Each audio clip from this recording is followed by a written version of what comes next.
Put in the once.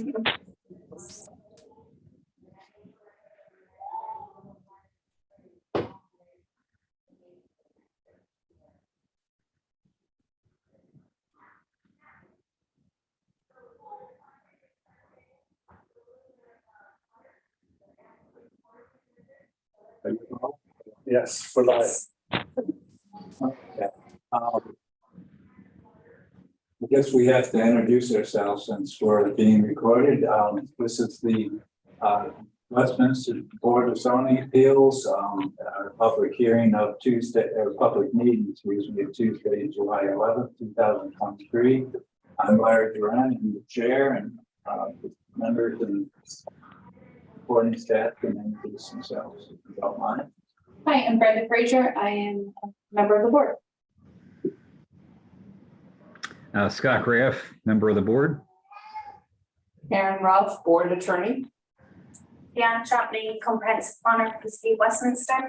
And Mark Depot, Director of Community Planning and Development. Thank you. There is no public hearing tonight. Our main business is discussion of the general procedures and legal issues, a new draft of that document. But first, what I'd like to ask staff here is there were a couple of requests to put the pending decisions in order from the agenda, and I never got there. And I just want to make sure that, you know, that they get there when the board requests them. Well, we're not talking about that one. Yeah, might as well. As I recall, some time ago, we came before the Board of Zoning Appeals, and there was staff's position that the decision should come back to the Board of Zoning Appeals for discussion at the month after the meeting. The Board of Zoning Appeals voted and ruled against that. And felt that the process, as in the case of doing it internally and then just having it signed, is the correct process that they would follow. Knowing that, and that was a board decision, that the fact we did not have the decisions, and my understanding, I've always understood it to be that if you have something on the agenda and you post it, you should post it, the agenda items. We did not have those. That's why we did not do. We're talking about rules of procedure, and I was a little hesitant to go against the full board decision of how they previously processed decisions. And being that we're talking about this today, I think that would be a great time to talk about how we're going to. Okay. Yeah. May I say one thing?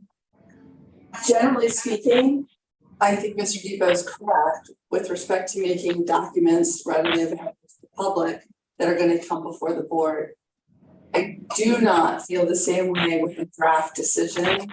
It's not a board document yet. It's just a draft. It could be completely changed. It's not a document made available to the public until it's approved by the board as being the final action. So, Well, and again, from my point of view, if the decision, this board does not meet, it has the option of meeting once a month, the first Tuesday of the month.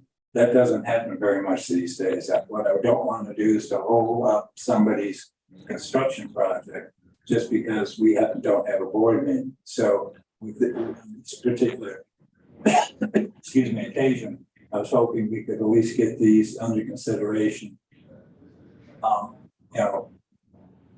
First of all, it seems to me we could present them, take them offline for board members to read them, and then bring them back to Van Off.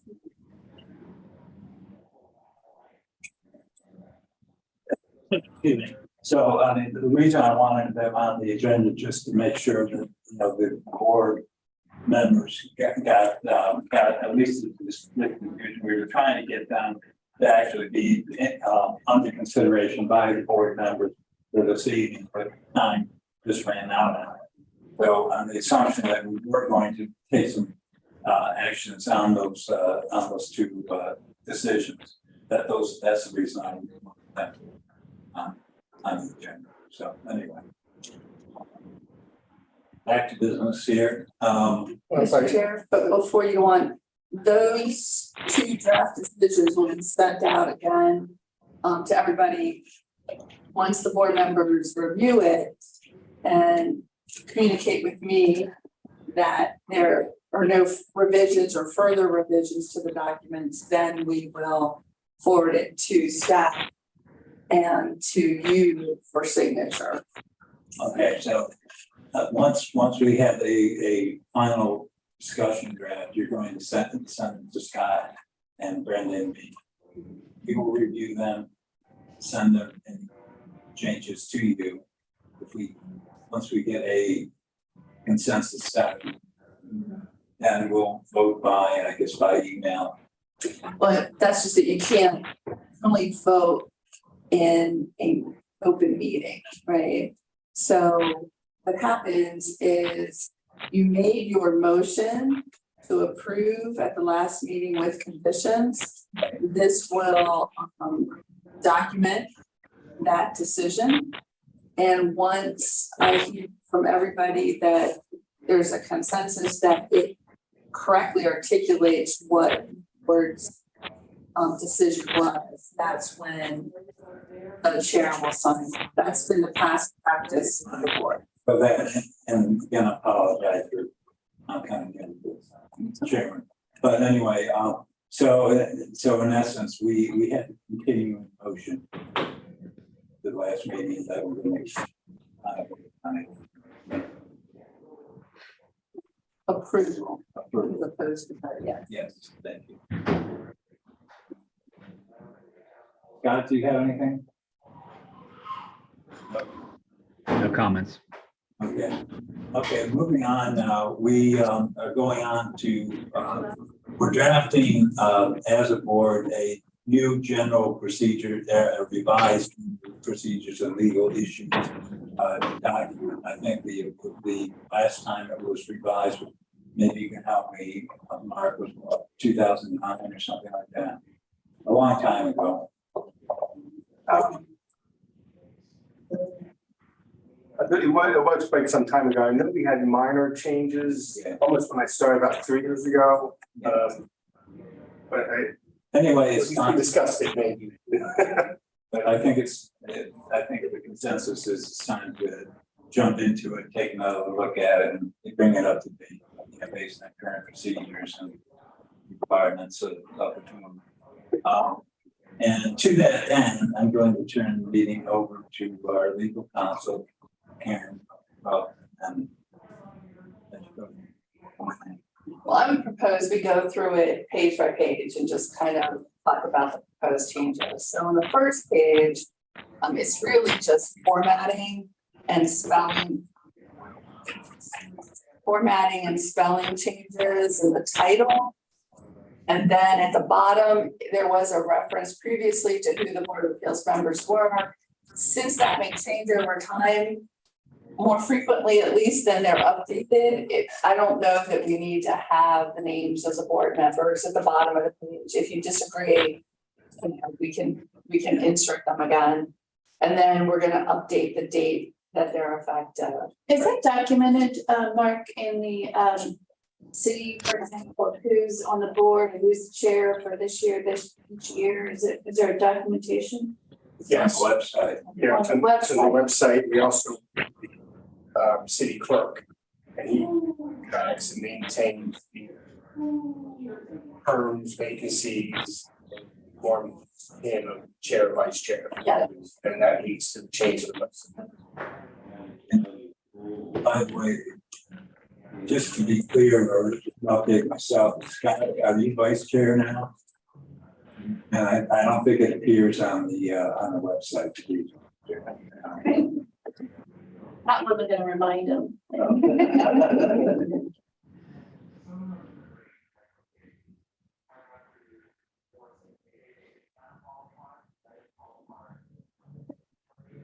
Okay, so then on page 2, with the designation of the various sections, they've been updated to reflect the changes, or to just accurately identify what those section references are. So then if you go down to page 3, the first section, we have added the authority for the rules in city code. Just a minor change your first line that you do rules of order and procedures. I think there's a Okay. Noted. And then in the second paragraph of that, rather than filing things or consulting with the Office of the Board of Appeals, this is really somebody with whom somebody can discuss things or consult. It's really Department of Community Planning and Development, so that's been a change made to the address for this. So then, with respect to applications,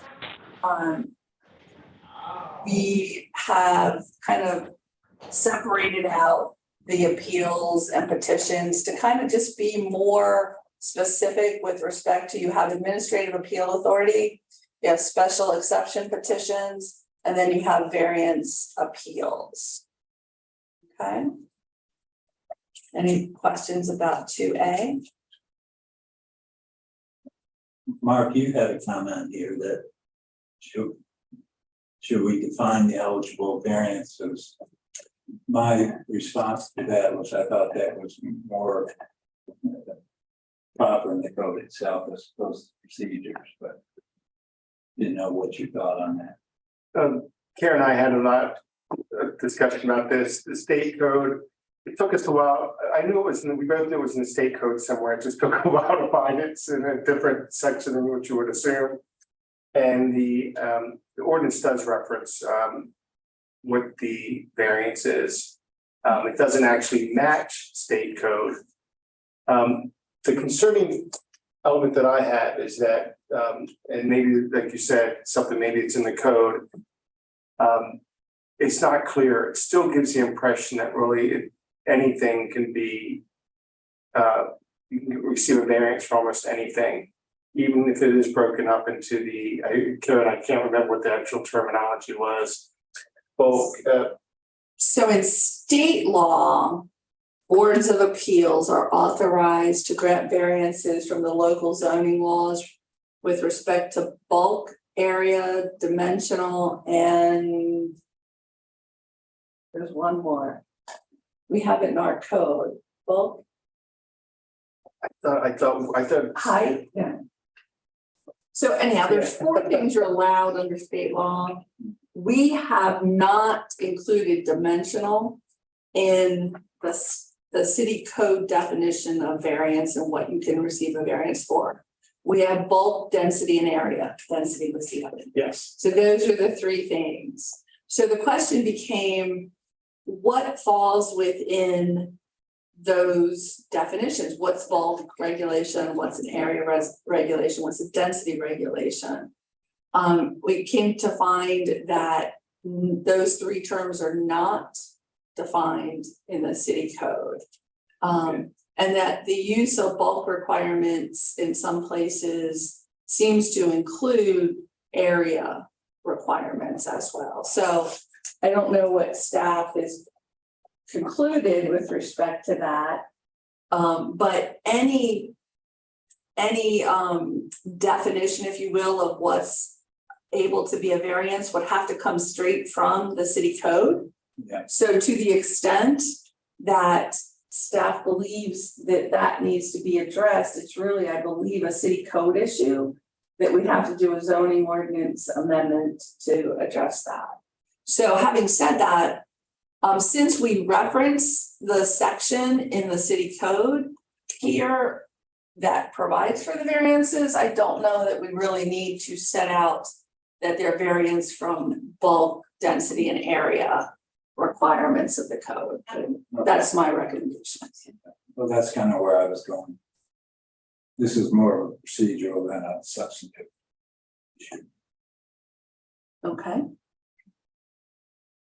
So then I was reading on to subsection B, and I'm not really certain there's any changes, so I'm not entirely sure why it's reflected as a change.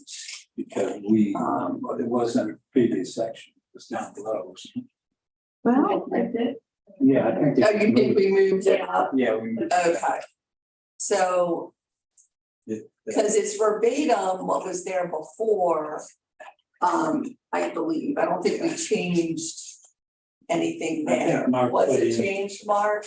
I think what you had right here. So this section Those blue here ones. Right. for the, Okay. it's for the pre-hearing, I think, section. Yeah, I think it's moved from the pre-hearing requirements section to the So moved it application up. section Okay, up, thank so it's you. the same wording.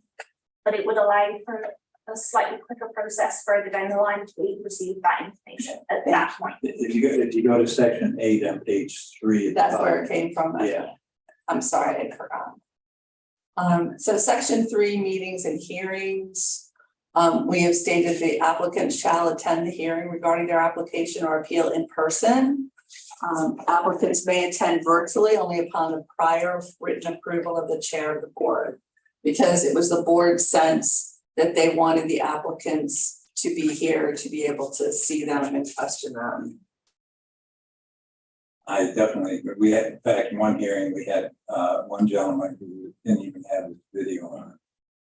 Some people don't even have video too, so, Well, but yeah, no. anyway, okay. Okay. And then, since we added that, we renumbered C to D, everything else in that section is good. Quorum is still kept at 2 members of the board. On section 7, I'm sorry, maybe, oh, you got section 6, sorry. Well, that's okay. So in 6, it talks about executive sessions, which are closed sessions of the board. And I just wanted to clarify that the board may meet in closed session as authorized by the Maryland Open Meetings Act. In section 7, I would, again, first line there, I think at the end, board in the absence should be a lowercase I there. Yeah. Oh, yes, I see.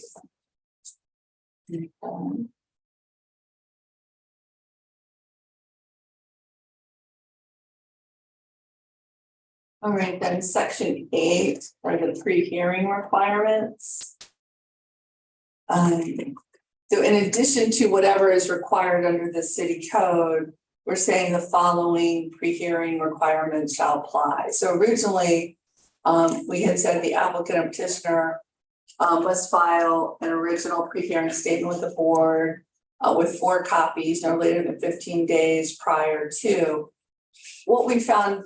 What the board found, I believe, is that the pre-hearing statement being filed at that time didn't necessarily work. We wanted it filed at the time of application, which is why we moved everything up to the prior section.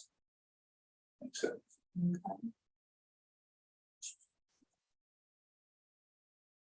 Then on we're on page 6. on page 6. Right, and so Page 4, you're on page 4? yeah. Well, I think it's numbered differently. So I'm on, Sorry, that's okay, I'm sorry, it's I'm sorry. section 8. section 8. Yes. Section 8 and it's 2. Or would have been 2, I think something happened with the number, and I'll have to double check and make sure it's correct. But what we're saying there is that persons or entities intending to oppose an application must file a pre-hearing statement similar to that that's required by the applicant. Then refer them to section 2 above, and they were saying no later than 15 days prior to the date of the hearing as opposed to 7 days, because if the applicants are filing their pre-hearing statements earlier, then the opposition could potentially file it earlier. Now, if somebody does not file their pre-hearing statement, I do not believe that the board would prohibit them from submitting it at the time, but it may impact your Well, process. somewhere, I think it's clear that, that they had, that a pre-hearing statement is required, we can, technically not even, refuse to, even, have a hearing without the pre-hearing statement. That is So true. if somebody is sloppy, shall we say, and sends it later. The question I have is, do the people it may impact the staff report, it may impact any opposition to the application. So I'm just, the question is, how do we put in procedures versus how do we handle Are you talking about the person submitting the application or the opposition now? I'm sorry. the application? The application, we could put in, the board, if this is not done, the board has the right to. Well, I don't know, that's not the legal term, but Well, I would even take it a step further and say, if you're saying like you did before, that the pre-hearing statement is required at the time of application, you wouldn't accept the application if they didn't have a pre-hearing statement, Let's do that. right? Make it That's- It wouldn't be, we wouldn't accept it, wouldn't be. It wouldn't be a complete application, so So that's- sorry that my back is. No, That's okay. So yeah, once it's submitted to staff, we would initially review it to make sure it meets the submission requirements, or it doesn't. Then we would notify them if we wouldn't accept it. So we don't really need that in the procedures because it's already part of your staff procedures. And it's in the text too. The text is stating what needs to be submitted as part of the application. I don't know, it's already up to Karen, The right? city code There does not was- talk about the timing, that's No. why they are in the procedure. yeah, Yeah, the rule of procedure will mention what's needed to be submitted. Okay. Right, I believe the city code references that a Yeah, statement needs to be submitted, Yeah. it does not identify when yes. necessarily, and that's why. Right. Mhm. And so what I guess the point I was trying to make is the next sentence after what we were reading says nothing in this section should be considered to limit the rights of individual members of the public to submit testimony during a hearing or to submit pertinent written materials at any time while the record remains open. So even if the opposition failed to file their pre-hearing statement under here, that would not preclude the board from accepting something in writing at the time of the hearing. Maybe that was a better way to have said it. Okay. So then we renumbered some things, corrected references. Now. Paragraph 4. The board had staff of the Department of Community Planning and Development shall prepare and distribute a staff report and any other pertinent information to the BZA at least 7 calendar days prior to the scheduled meeting, a copy of which shall be provided to the applicant and posted on the city's website, the city, not town, I'm sorry. That was proposed to be deleted by staff. I think it's a non-starter. I think we need some structure in here. And we've gotten staff reports like 4 o'clock Friday afternoon, the day before, the weekend before the hearing. And, there has to be, and I would think it would make Mark's job easier if we, in terms of prioritizing his staff to say, look, the Board of Zoning Appeals wants this in a week, we gotta do it. I just think it'd be an easier way to do it that way, and it avoids, short-term problems because we don't have the information. So that's why we want it, in there. And I don't think it's appropriate that the board is dictating specifically Department of Community Plan and Development's workload. So no other, Mayor and Common Council gets their package on a Friday for the Monday meetings. Planning Commission gets their package on a Friday. HCC gets their packet on Friday. That's You fine. limited to 3. I'm just letting you know, if you place a requirement, then it just adds 30 days to the process. If we don't meet the 7 days, it gets bumped, and we're not gonna meet the 7 days. Frankly, I don't care what particularly, the common council and other staff, what they're used to. From our perspective, in the past, we were able to get our information, if not a full week in advance, certainly several days. like by Monday or Tuesday, or Wednesday the week before. And I don't think it's fair to the board. I don't think it's fair to the applicant. I don't think this is fair to staff. You're dictating my workload to my staff. When we're short-staffed, we're limited to this. I'm not comfortable with you as a Board of Zoning Appeals stating how my workload and how I operate my staff. By calling out my department specifically, you are dictating how I operate. I have planning commission, I have HCC, I have planning commission, I have mayor and common council, I have several other people that I'm required to address and work with. And no other entity dictates my workload. And I believe that's what this is doing. Well, all I can say is I've been on the board 9 years, something like that. And the board was used to a more efficient, use of getting the information more in a timely manner than getting it at 4 o'clock on Friday afternoon. So I would like to hear other board members, but I think, and if you want to say, if you want to somehow, say, well, it is, the staff will use best efforts to have it a week in advance or something like that, I can talk about that. But I don't, we are a volunteer group.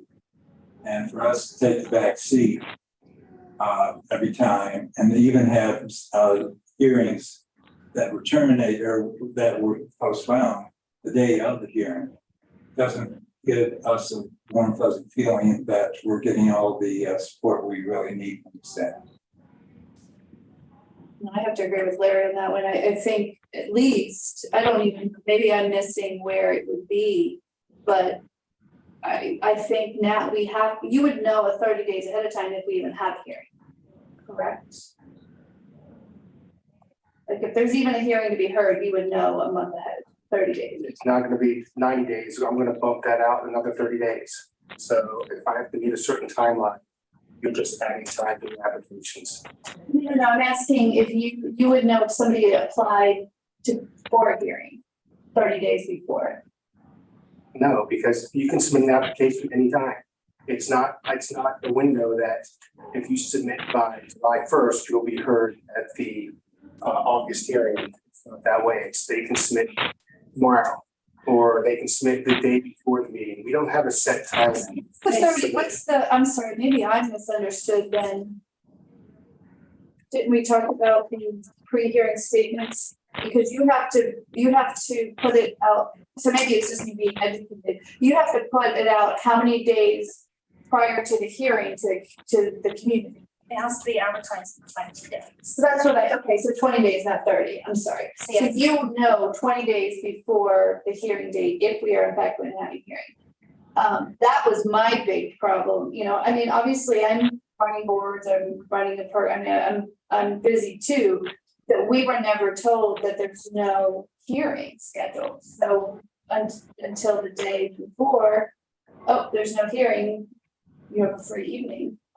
Knowing that 20 days ahead, which at least even sharing that information is helpful, which we haven't gotten previously. Does that make sense? Am I missing? No, you're right at all. I think we used to do that. When we were down to 2 people, we did not do that. So I We take didn't send an exception. email saying no. No, because we didn't miss it, because again, we are very busy. When we were down to 2 people, yes, we missed things. I apologize for that. But to be constantly beaten up over that is tough and upsetting. We work very hard, and I think it's missed by this group. Much effort we put into the Board of Zoning Appeals and other groups. We're shorthanded. Well, come to my office one day. Come to my office one day and see how they. I've worked in local government. I've been before local government boards all my career. So I understand your workload and I understand the workload of local government. So I don't think you do. I don't think you understand my workload. I'd be more than happy to bring you into my office and show you how much work I have. I'll leave it at that. this isn't my first rodeo when it comes to. Nor is it public mine. government. Nor is it mine. I've been doing this for 35 years. So I'm familiar with this as well. I think- On my side, Actually, yes. okay. I was a senior assistant attorney for Howard County government for several years, and I've done before boards like this, probably over a 30-year period. So, yeah, do I know your personal workload? Of course not. Do I know how other local governments have been run and at least have some idea of what to expect in terms of the support we get from this board? Yeah, I think I have an idea. But let's get back to the subsection 4. And I've spoken my piece, so I'd like to hear it from other board members, or maybe, I guess you. Yeah. Me personally, as long as I have,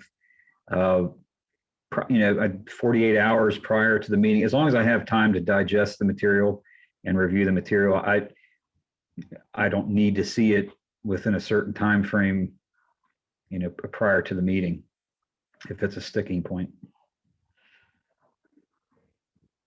I mean, I think it is a goal. I mean, and I get it, Mark, trust me, my entire world is working with volunteers, and I can't say the things that you just said to volunteers and keep my job, to be honest with you.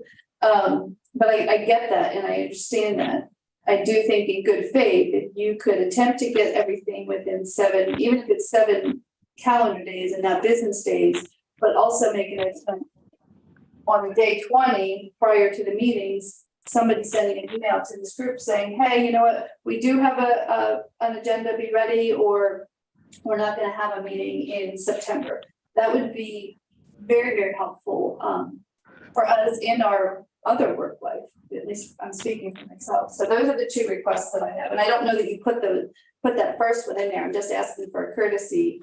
If possible, the 20 days, send an email to this group, whether there will be or will not be a hearing. And then maybe changing to what Larry said, saying best efforts to have 7 calendar days or business days, whatever you have. Not going to.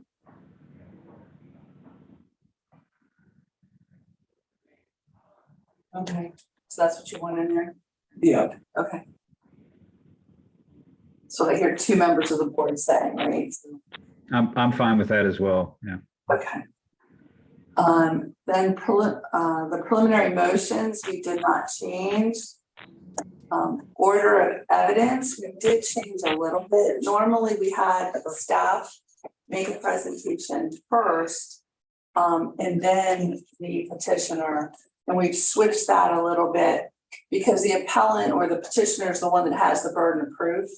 So it seems to make more sense for them to make their own presentation rather than putting the not burden, but the weight upon staff to present the whole thing and then have the applicant, which they often do, I have nothing to add. Right? So I think that is why we proposed that change. and I think under normal administrative procedures, that makes a whole lot of sense. And then we changed the rules of procedure just a little bit, if I can get it to stop jumping. So we originally had the rules of evidence applicable in courts of Maryland apply, when actually normally boards such as this, a quasi judicial board, is not bound by the formal rules of evidence as you are in court, but can apply rules of evidence to what it believes is admissible and give it the weight that it deems appropriate. And so we've changed the language to get away from requiring the strict rules of evidence per se, and allow that the board has a little more discretion there. And that the board may exclude incompetent, irrelevant, immaterial, or unduly repetitious testimony or evidence. Then we did not change the following few sections. I would just say one thing on the final draft. Okay, which section, I'm sorry? The section 12, Okay, Just make sure it's on the same page with at least part. of it. yes, yes. And then.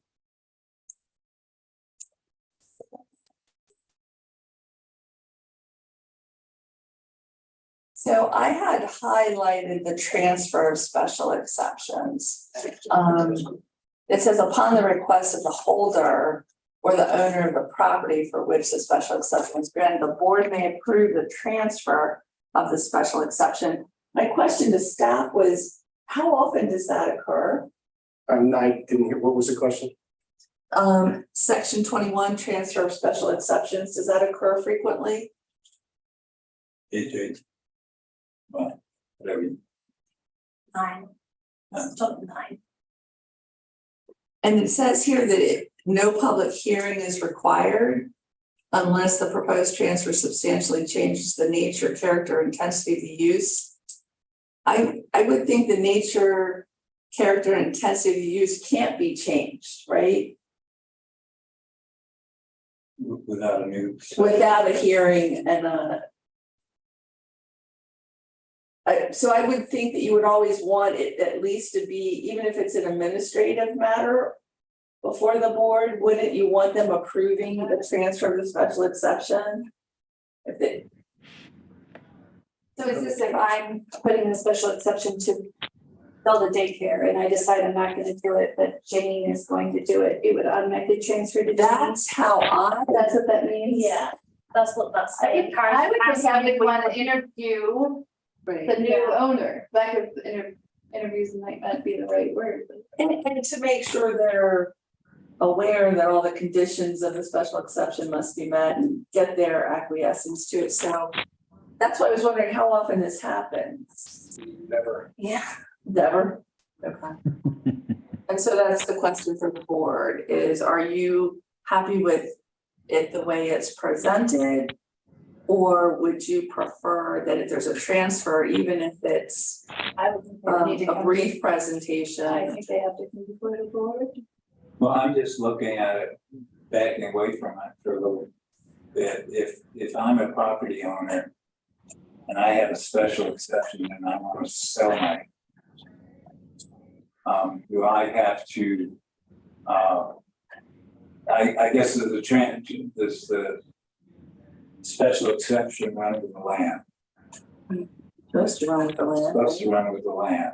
So I don't have to give notice really to the potential buyer because it runs with the land, correct?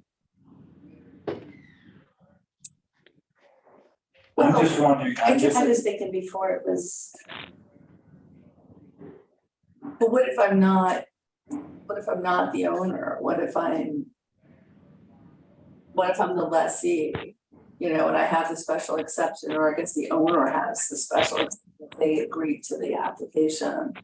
And that's why, again, all these questions is why I was wondering how That it would works the in less, I mean, practice. that's heard would be a good example. I don't think If there's a that brewery timeline. where somebody else. I can't hear you, Mark, I'm sorry. yeah, I don't think there's a special exception. well, if it runs with the land, Is there in the city code about the transfer? So if I get a special exception, from the, you know, just property law. Right. Runs with the land, you know, we don't really have jurisdiction over it at that point, do we? Well, that's what I'm trying to find out is how it normally happens. What does, and I think Mark is saying there's no process. It's just, I agree with Larry, it's just, I've always taken a special exception for the land. So if I have a special exception, why couldn't I then sell my property? But, and the other element too, is special exceptions, once approved, they don't die. Other jurisdictions, you have X number of years to go through the site plan process to establish the use. I think needs to be discussed. That's an odd section. I don't quite And understand. I think you also have situations where if something is approved and then at some point down the line, it goes out of business, then they have it sunsets. If it's not used for the same thing within a certain period of time, then they Right. would lose the ability to move forward with whatever it was. It also seems to me that transfer of special exception may be better in the code than in our rules of procedure, right? Because for one of the Unless- reasons that, Unless this applies to something that is just in the approval process, correct? I mean, if it specifically applies to something that's going through the approval process where you have a change, either in ownership or the business backs out, another business wants to step in, Prior to board unless it final. applies, and prior to. we could clarify that. So until it's Yeah. signed, until it's signed by Larry, you can't change owners. You should. That's good distinction, Steph. Do we want to leave it in there or do we want to? I think it needs amended if we're leaving it in there. Only as to the holder of the special exception or the owner of the property to which the special exception is granted. But what holder would request? Well, that's why I was saying, how does it work? When I read this. Yeah. With the background that you've articulated already with respect to special exception law, I was kind of scratching my head thinking, how does this play out in practice? And I think what Scott is saying is it doesn't, or hasn't. I tend to follow what Scott was saying. I could see that if I was to move forward with a special exception, obtain it, get approved by the board and immediately turn to Karen and sell it to you. Now, I'd see. I could Without see really that potentially. establishing the use yet. Yeah, without establishing the use, I get my approval on the property, but I don't move forward with it. I give it to somebody else. And I would say that's the only time, or they obtain the special exception 5 years later, and somebody else purchased the property. And I guess they can take over the special exception. If it was never established, because again, there's no right to that approval.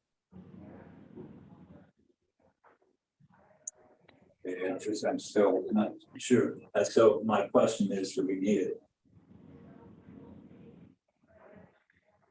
I think if we have something in here, it should apply to something that is going through the approval process. And I think what was said just a few minutes ago, once something is approved, then it's regulated elsewhere in the code. So we just delete it. Karen, does I that- think we have two different things. Okay, I think that Mr. Graff is saying that we should limit its application to prior to establishing the use after its approval. Did I misstate that? No, that's correct. Yeah. Okay. As opposed to what you're suggesting is deleting it. So, I mean, it could be either way. That's up to the board, I guess. No, I agree. I like what Scott had said. that's fine. Yeah. And other than the date that it's adopted, that was the last proposed change.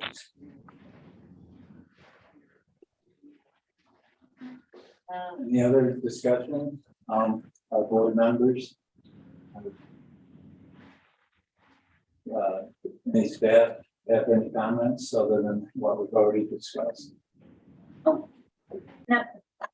Okay, so I think at this point, We'll bring back a clean copy for your adoption at the next meeting. Will you, anoint, this is the right word, that paragraph? Yes, Okay, yes. Everything else you'll accept it. correct. okay, all right. So for our next, whether we have a hearing or not, we will have a meeting in August. Well, I mean, I don't know that you need to, well, I guess if you adopt these before you have another application, it would set that pre-hearing statement.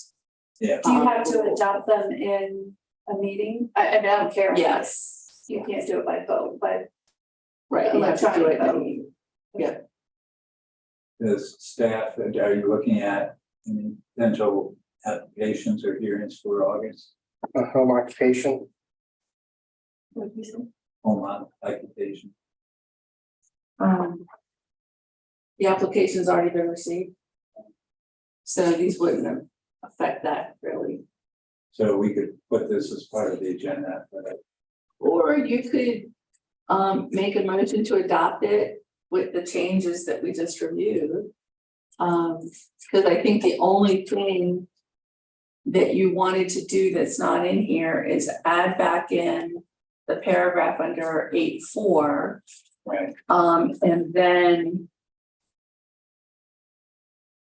you want to add language limiting section 21 transfer of special exceptions to prior to establishing the use. those are the two steps. So you We can, can approve that with, If you do a motion now, you could, or we could just bring a clean copy in August. let's just bring a clean copy to it. It looks like we're gonna have a Okay. hearing. Let's just, Okay. take care of business and take.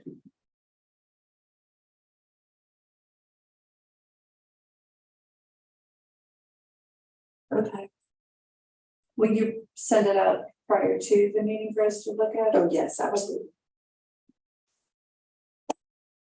Okay, any other business for the board? Anybody? Any questions from the staff? Do I have a Is motion? last month, I'm sorry, I missed the Okay, first day, is last month, in there for me to be reviewing, and I apologize. Cause I saw One you of two them. communicated, and then I didn't know if it was ready for the, Yes, so one was sent out, the other one was not because there were some issues that I encountered today. okay. So So part of the agenda would be, those will go out tomorrow. those will go out tomorrow and we'll have. Are we going to have it, since we have an open motion, just to have approval by email? I think that's what you've said is Yeah. to stay consistent with the way you've done it before. Yeah, So let's do that. Are you okay with that, Scott? If you could restate that. Yeah, it's just, we've got two opinions pending from the last hearing. Karen's gonna send the final draft out. We have an open pending motion, so we can just by email approve, approve the decisions in order and not have to wait until the August hearing. Okay. That's what we've done in the past. Any other business? Do I have a motion? I'm sorry, the home occupation, the application wasn't complete, so it will not be in August. So it was not advertised, so we will not have the home occupation. So could we do just a brief virtual meeting in August for the sole purpose of approving the rules of procedure? Yeah. Yeah. I mean, there's no reason we have to have it convened. Normally, I would say it would be okay to wait till the next hearing, but since there's a major change into the application process, it would make, I think it's important that we get that settled as soon as we can. virtual would be great. Yeah. Would that be okay? Do you approve? I agree. And what date would that be? That's August. First, sorry. Oh, that's right, today. Day But is, how could it be the first one? Yeah. Today is the 11th, and I It was the remember. 4th. Was it? yeah, It was the it was, 4th. yeah, it was July 4th, and I thought maybe fireworks. That was more the important confusion you But saw. Americans are I'm British, so I would have been easier then, but it's a federal holiday, I thought it would be nice for everyone to have a break. And is that okay with your schedule, Karen? Yes. We'd say about after driving. All right, anything else? Do I hear a motion to adjourn? I'll make a motion to adjourn. Or a second? Second, Third. thirded. Meeting adjourned. Meeting's adjourned. Have a great day, thanks. Enjoy your vacation. Great. Yeah, have fun, Scott.